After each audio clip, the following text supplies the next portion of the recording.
Aunty ফটাফট একটা ছোট্ট আর একটা সিগারেট, মানে এক কাপ চা আর একটা সিগারেট।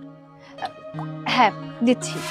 আপনি এইখানে, এখানে আগে একটা আন্টি ছিল না, উনি কোথায়? উনি উনি তো আমার মা। আপনার মা? আন্টি এটা কি করতেছে? তার মেয়েকে দিয়ে এরকম চায়ের দোকান চালাচ্ছে কেন? আসলে হয়েছে কি, আমার মায়ের শরীরটা না ভালো না, সেই জন্য আজকে আমি দোকানটা চালাচ্ছি। শরীর খারাপ মানে কি হয়েছে? তেমন কিছু না, মা আসলে ছাদ থেকে কাপড় নিয়ে আসার সময় পা পিছলে সিঁড়ি থেকে পড়ে যায়, আর ডক্টর বলেছে মায়ের পায়ে নাকি ফ্র্যাকচার হয়েছে, মাকে 6-7 মাস বেড রেস্টে থাকতে হবে, আর সেজন্যই মা দোকানে আসতে পারেনি।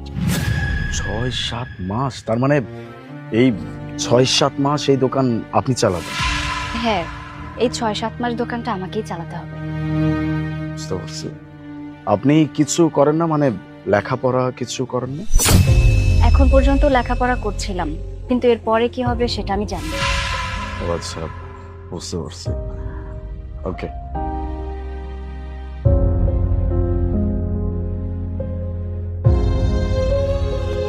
কি ব্যাপার চাচি, চা খাওয়াবেন না? কি ব্যাপার? চাচি কোথায়? আপনি এখানে? আন্টি অসুস্থ। আন্টি ওই সিঁড়ি থেকে পড়ে গেছিল, তার নাকি পায়ে ফ্র্যাকচার হয়ে গেছে।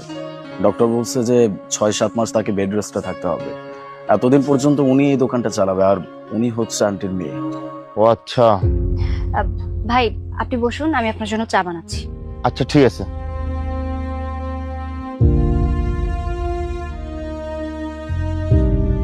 ওনারা না এভাবে দোকানে কাজ করতে দেখতে না ভালো লাগতেছে না। ঠিক বলছিস। আন্টি তো আমাদেরকে অনেকভাবে সাহায্য করছে, অনেকবার সাহায্য করছে। আন্টি, এক কাপ চা দিয়েন তো।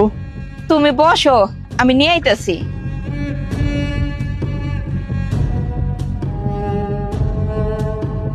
কি গো বাজান, দেখে মনে হইতেছে অনেক পেরেশানিতে আছো, কি হয়েছে? আন্টি একটা বিজনেস স্টার্ট করতে চাইছি, কিন্তু 20,000 টাকা এখনো কম পড়তেছে। 20,000 টাকা লেগে এত চিন্তা? আমি তোমারে দিতাছি। আপনি এতগুলো টাকা কোথায় পাবেন? আরে বাজান, তোরে তো চিন্তা করতে হইব না, তুই টাকার চিন্তাটা আমার উপরে ছাইড়া দে, আমি যেমনি পারি ব্যবস্থা করে তোরে আমি টাকাটা দিমু। তুই এখন বয়া বয়া চা খা, আমি যাই, আবার মনে হয় কাস্টমার আইবো দোকানে।